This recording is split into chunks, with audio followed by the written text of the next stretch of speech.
Je vais vous parler de ce livre, Les ondes, la 5G et notre santé. Un petit livre de 158 pages, paru en avril de cette année. Il est écrit par Florence Rolando, qui est thérapeute, naturopathe et kinésiologue, et qui s'est intéressée de très près à l'impact des facteurs environnementaux sur la santé. Elle a étudié entre autres le lien entre les ondes électromagnétiques et les désordres physiques et psychologiques.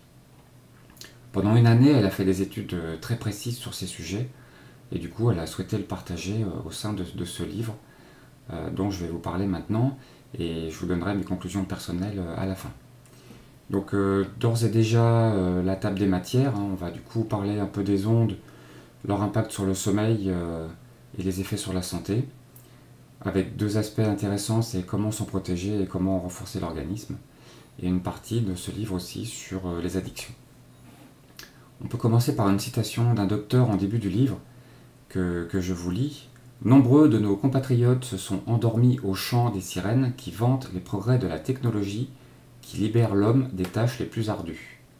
Et ce livre nous invite à réfléchir plus en profondeur. On retrouve bien dans cette phrase l'aspect de tout ce qui est onde, on va dire pour tout ce qui est sans fil, c'est pratique, c'est chouette, ça donne des ouvertures assez fantastiques. Maintenant, il convient de réfléchir un peu aux effets, parce que des effets, il y en a. D'ailleurs, elle va parcourir en tout début du livre le panorama des ondes, des différentes ondes, de manière à ce qu'on puisse vraiment savoir de quoi on parle. Et puis, elle va aussi nous parler de la nature électrique de notre corps, hein, puisque ne serait-ce qu'au niveau de la cellule, la membrane cellulaire, elle a un potentiel, une différence de potentiel, et c'est ce qui fait la gestion de toutes les entrées et sorties des cellules. Et forcément, les ondes ont un impact sur ça. Alors bien sûr, on a vécu toujours dans un environnement pulsant, avec des pulsations autour de nous, mais c'était une dizaine de hertz, et la mise en place des ondes avec la téléphonie, si on parle de la première génération, c'était il n'y a que quelques années. Et il faut savoir que au niveau de la 5G, on sera entre 24 et 94 GHz, ce sont des valeurs absolument folles, qui ont un impact sur notre santé, comme on verra tout à l'heure sur quelques études. Donc après, elle nous parle du sommeil, puisqu'effectivement, le sommeil, c'est bien un moment qui est vital, et on détaille pourquoi ce sommeil est vital dans ce livre. Et il y a aussi, par exemple, cette petite affirmation qui dit que en moyenne, on dort 1h30 de moins qu'il y a 50 ans. Donc nos nuits sont plus courtes. Et par ailleurs, les 25-45 ans estiment qu'effectivement, ils dorment moins que leurs besoins. Donc il y a cette dualité entre on dort moins, c'est une vraie constatation, et au fond de nous, on sait qu'il y a un manque. Alors du coup, là, elle va nous expliquer pas mal de choses autour de la mélatonine, entre autres, qui est fondamentale à la fois pour un bon sommeil et surtout un bon nettoyage. On associe souvent ça à l'hormone du sommeil, mais c'est vraiment, on va dire, une grosse masse.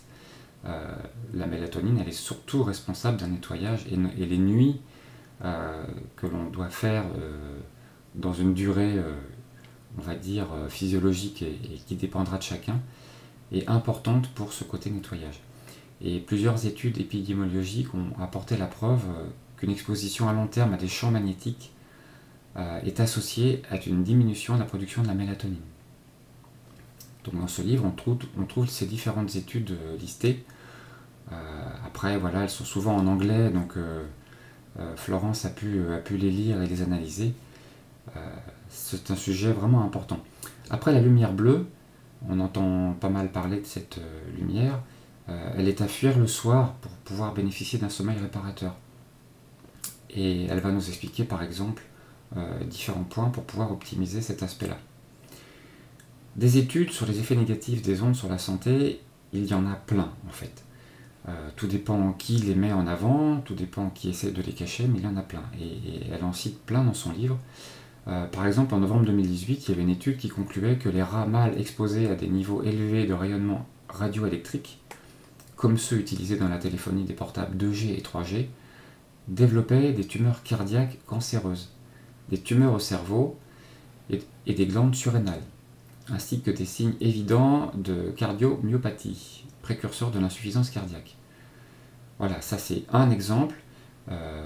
Par contre, il y a trop peu d'études sur la 4G, qui est apparu un peu après, et encore moins sur la 5G, et encore moins sur le cumul de tout ça, parce que bien sûr, toutes ces ondes se retrouvent cumulées en même temps dans notre environnement. Elle nous parlera après de l'impact sur les intestins. Il y a des chercheurs qui ont démontré que les ondes électromagnétiques peuvent contribuer à l'apparition de dysbiose, c'est-à-dire un déséquilibre de la flore intestinale. On sait à quel point cette flore intestinale elle est fondamentale à plein de sujets, y compris sur le système immunitaire. Et par exemple, cette étude disait que lorsque on est exposé à des champs électromagnétiques, les virus, les microbes, les levures, les champignons se reproduisent beaucoup plus rapidement et plus rapidement que nos cellules.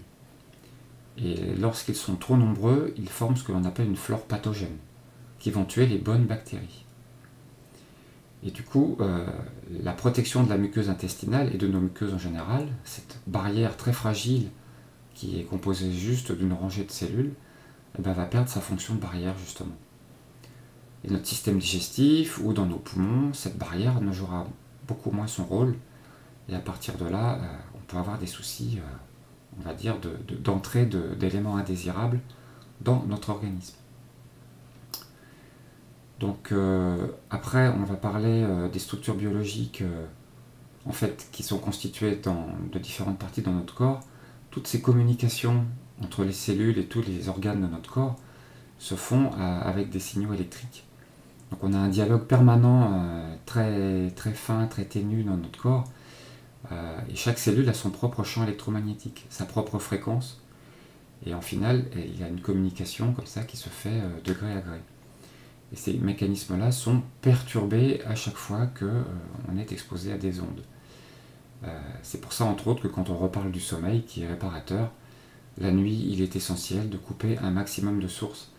Et ça, elle en parle bien en détail. Il n'y a pas que la téléphonie, il y a aussi tous les câbles électriques dans la maison. Donc elle aborde vraiment dans son livre tous ces aspects. Parce qu'au final, la nuit, nos cellules doivent pouvoir revenir à leur état normal et pouvoir effectuer correctement les différentes réparations et les différents nettoyages qui sont très utiles pour qu'on puisse redémarrer une journée normale dès le lendemain. On parle souvent du flux du calcium qui va passer hors et dans la cellule. Et clairement, ce mécanisme est perturbé par une exposition aux ondes, avec les fameux canaux calciques qui sont dépendants du voltage. Le flux sanguin aussi est impacté. On peut avoir des globules rouges agglutinés. Bref, toutes ces perturbations ont un impact sur notre système immunitaire, entre autres. Et voilà, c'est du coup, entre autres, noradrénaline, dopamine, qui va se retrouver aussi fortement perturbée. On sait à quel point ce sont des hormones importantes. Un impact aussi sur la fertilité, montré aussi sur les animaux, les végétaux. Elle nous parlera des hypersensibles, qui peut toucher de 3 à 6% de la population mondiale. Donc quand on parle en millions, c'est 200, 400 millions de personnes dans le monde. Et les mesures de dangerosité des téléphones ne sont pas assez représentatives de la réalité. Ce sont des normes qui permettent de déjà donner des ordres de grandeur, mais par exemple les téléphones sont tenus trop éloignés des mesures et ça ne représente pas la vraie vie que l'on a de ces appareils. La 5G, puisqu'on parle aussi de la 5G, et on en parle beaucoup en ce moment, surtout avec les décrets qui sont passés pour autoriser le montage, on va dire, sauvage des antennes pour ne sais quelle raison d'urgence. Ce sont des ondes millimétriques qui sont du coup aussi utilisées comme outil de dispersion de la foule par l'armée américaine en cas d'émeute ou de manifestation violente. Donc effectivement, ce sont des ondes qui sont très très perturbantes et qui sont, comme on l'a dit, avec des fréquences très très élevées, dont on n'a pas assez d'études, voire pas d'études pour pouvoir montrer la nocivité. Maintenant, on a suffisamment d'études sur les ondes précédentes pour dire qu'il ne faut pas en rajouter. Et quelque part, la 5G, on n'en a pas besoin.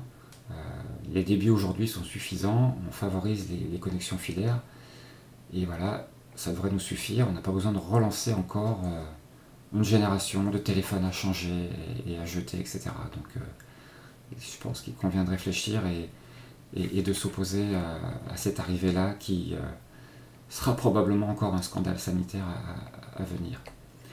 Dans ce livre, on va trouver aussi pas mal de conseils pratiques. Par exemple, dans la chambre à coucher, elle va nous expliquer quoi faire au niveau de la tête de lit, au niveau des éclairages, au niveau de tout ce qu'on va dire, l'hygiène au niveau de la chambre à coucher qui doit être un sanctuaire. Parce que c'est vrai que Florence étant naturopathe, dans son livre, elle va aussi apporter des réponses pour se protéger, mais aussi pour renforcer l'organisme.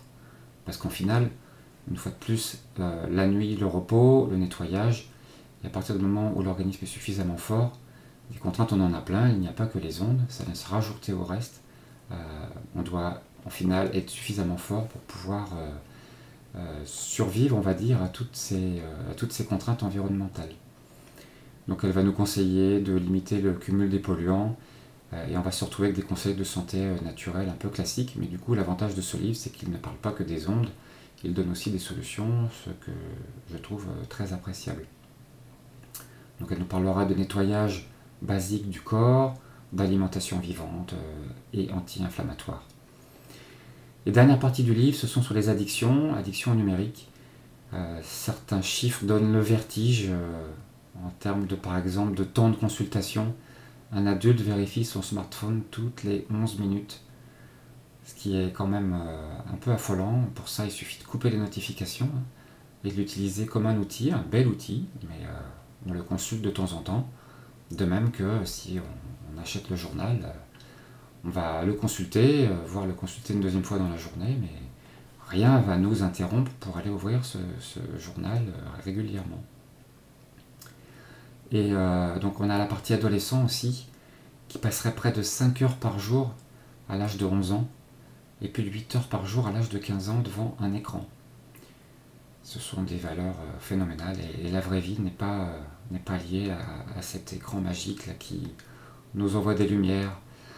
Et un autre effet aussi qui nous pousse à réfléchir, je pense, c'est le côté like, le côté j'aime. C'est un cercle vicieux en fait qui a été aussi démontré et qui est plutôt déprimant. En fait, pourquoi c'est déprimant Parce que ce côté like, à chaque fois, il déclenche ce qu'on appelle les circuits de la récompense. Et en final, c'est quelque chose qu'on va rechercher sans cesse. Et donc du coup, on va vérifier s'il n'y a pas une nouvelle personne qui a réagi positivement à ce qu'on écrit. Et au passage, quand il y a une réaction un peu négative, si on s'écoute bien, on remarquera que on a des décharges de cortisol, ça on ne sait pas forcément, mais qu'on va générer de l'anxiété. Et ça, c'est des choses franchement qu'on peut ressentir quand on se met à l'écoute. Il y a une étude qui montre une altération visible à l'IRM du cerveau des enfants à plus de 7 heures d'écran par jour. Alors on pourrait dire 7 heures c'est beaucoup, mais ça se voit déjà à l'IRM. Donc on peut imaginer ce qui se passe avec des durées inférieures. Donc voilà, elle nous parle aussi des postures, etc., des relations sociales, des comportements alimentaires liés à toutes ces addictions. Elle balaye assez large sur ces sujets aussi. Et elle suivra du coup par des conseils pour limiter la dépendance à ce bel outil, éviter de se transformer en cauchemar pour notre santé globale. Après, elle termine par des notes. Alors là, j'ai mis juste un court extrait parce qu'il y en a beaucoup. Donc, par exemple, ici, on voit qu'elle va lister des études. Donc, plusieurs études vont être listées pour chaque chapitre. Une partie biblio avec tous les livres en référence.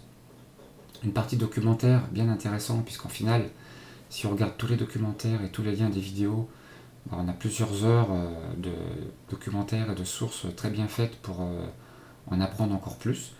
Et ça vraiment c'est intéressant parce que au-delà de la lecture de ce livre, de temps en temps revenir sur quelques vidéos pour comprendre encore mieux le sujet, ça me paraît très utile. Et elle nous a mis aussi des liens utiles sur pas mal de choses, comme par exemple comment enlever la lumière bleue. Et puis des liens aussi vers des produits, des sites marchands qu'elle a déjà testés et pour lesquels elle a déjà utilisé certains produits, comme par exemple pour pouvoir couper les lignes électriques à la maison, des choses comme ça. Donc voilà, elle apporte vraiment beaucoup d'informations et c'est quelque part un recueil que chacun pourrait faire s'il se mettait à creuser vraiment un sujet et Florence a voulu nous le partager et c'est ce que je trouve très bien.